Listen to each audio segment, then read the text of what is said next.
All right, Knicks fans, sit down, because I've been waiting weeks to talk about this, and I am still not over it.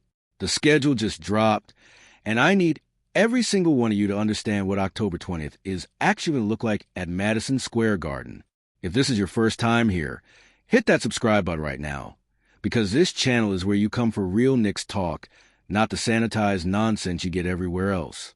And if you agree with anything I say in the next 10 minutes, smash that like button, because it genuinely helps this channel grow, and it lets me know I'm not screaming into the void. So here's the deal. The defending champions are opening their title defense at home, at the Garden, against Philadelphia. That alone would be a massive night. But when you actually sit with the details, this isn't just a season opener. This is a coronation with a very specific guest of honor sitting on the visitors' bench. And I could not have scripted this better myself. Before the ball is even tipped, the Knicks are going to do something this franchise has not done in 53 years. They are handing out championship rings. Every player, every coach, every staffer who bled for that title is going to walk out and get that ring placed in their hand in front of their own fans. And then, right above center court, that banner goes up, 53 years. Think about that number. Think about every heartbreak, every lottery pick that busted, every coach that got run out of town. Every "this is our year" that turned into another disappointment. All of that gets erased the second that banner touches the rafters. If you lived through even half of those years like I did, you understand why I get emotional just thinking about it. Now here's where it gets personal. Because the man standing on the other side of court that night, wearing an opposing jersey, is LeBron James. And I need you to really sit with the history here, because casual fans love to act like this is just some random regular season matchup. It is not. This is a guy who had two separate chances to put on a Knicks uniform and become the king of New York, and twice he looked at this organization and said no thanks. Twice, in 2010, and again in 2018, he chose someone else over us. And I'm not going to pretend that didn't sting, because it did. It stung for years. It became a running joke around the league. This idea that the Knicks just weren't good enough, weren't serious enough, weren't a real destination for a superstar looking to build a legacy. And then this past offseason, something happened that honestly still makes me laugh out loud when I think about it. LeBron, at this stage of his career, reportedly tried to make it work with New York. He put himself out there, and for the first time in this entire saga, the Knicks were the ones who said no. Let that sink in. The franchise that spent 2 decades being rejected finally had the power to reject him right back, and they took it. If that's not poetic justice, I genuinely don't know what is. Drop a comment below telling me how you felt when you heard that news, because I want to know I wasn't the only one who felt a little bit of my soul heal that day. So now picture it. October 20th. The lights are down. The Garden is louder than it has ever been. This team, this roster that finally brought a championship back to New York after 5 decades of nothing, is standing there getting rings placed on their fingers.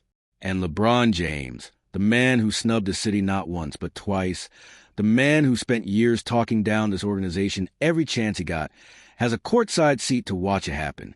He doesn't get to skip it. He doesn't get to look away. He is going to be standing on that hardwood in a Philadelphia jersey, forced to witness the exact thing he refused to be part of. I don't care how you dress that up. That is petty. That is beautiful. And I am here for every single second of it. If this is the kind of storyline that gets your blood pumping the way it gets mine, do me a favor and like this video right now. It genuinely tells YouTube to put this content in front of more Knicks fans who need to hear it. But listen, the LeBron Revenge Tour is not even the only reason I'm circling this game on my calendar. There's a second storyline here that's a lot more bittersweet, and it involves someone who was actually one of us not too long ago. Ariel Hekporty is coming back to the Garden. Except this time he's wearing Philadelphia colors instead of blue and orange. Now I know Hekporty wasn't a headline guy during his 2 years here. He didn't rack up big numbers. He didn't get the highlight packages every night. But anybody who actually watched this team knew what he brought. Every single time his number got called, he played with an edge, with an energy that you can't teach. And if you were watching the finals against San Antonio, you remember exactly what I'm talking about. Game 5. The game that actually clinched the title, late in the third quarter, and Hekporty comes flying in to erase a lob attempt from Luke Cornett like it was nothing. That block is a permanent part of Knicks championship history now, whether people remember his name or not. I remember it, and I bet a lot of you watching this remember it too. This offseason, Hecporty decided to bet on himself and chase more playing time elsewhere. He signed a one-year deal with Philadelphia worth just over $3 million. And look, I get it. I don't blame a young player for wanting minutes. He wasn't guaranteed to get behind this roster. But there is something almost cruel about the timing here.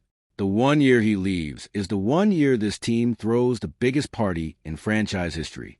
He's going to be right there on that opposing bench. Watch his former teammates get rings for a title he genuinely helped win with that block. And he doesn't get one of his own. Tell me in the comments if you think that's harsh.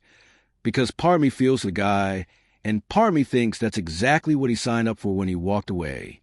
So when you put it all together, this is not just an opening night. This is a night 53 years in the making, wrapped in a rivalry with a superstar who rejected us twice and finally got rejected himself, and closed out with a bittersweet reunion with a guy who helped bring that banner home before cashing out somewhere else. I don't think the league office could have built a more emotional script if they tried. I want to hear from you.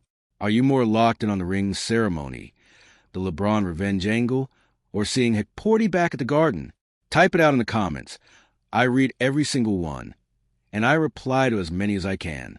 If you want breakdowns like this delivered the second news drops, make sure you're subscribed and you got that notification bell turned on, because I am covering every single angle of this championship defense all season long. And before you go, one more time, hit that like button. It costs you nothing. It takes half a second. And it is the single biggest reason this channel keeps growing, so I can keep bringing you takes like this one. Knicks fans, October 20th cannot get here fast enough. I'll see you in the comments, and I will see you back here for the next one.